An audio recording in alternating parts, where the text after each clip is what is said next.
What's going on, my Charlottean and relocating friends? If you're buying a house in North Carolina or thinking about buying a house, you need to understand one thing before submitting any kind of offer, and that is called earnest money.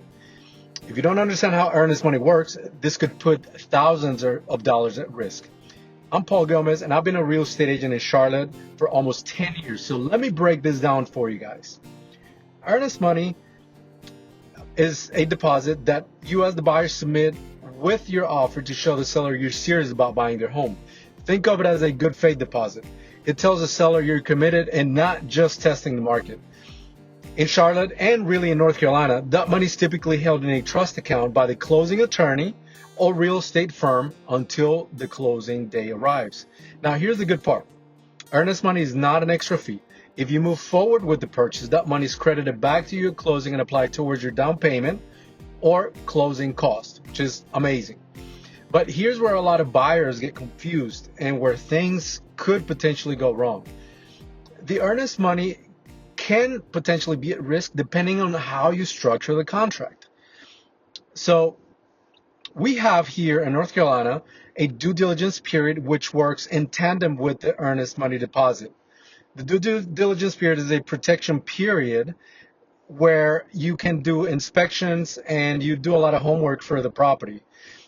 During this time, you can walk away for any reason whatsoever, inspections, financing, or even just a change of mind. And you can still get your money, your earnest money back. However, once the due diligence period ends, things can change.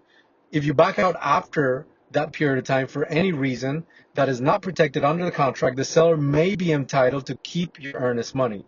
And that's where buyers can lose a lot of money, thousands of dollars potentially. The amount of earnest money that you put down can vary depending on the price of the home and how competitive the market is at that period in time. In some cases, it can be just a few $1,000s, but in many competitive situations, buyers will sometimes increase that amount pretty substantially.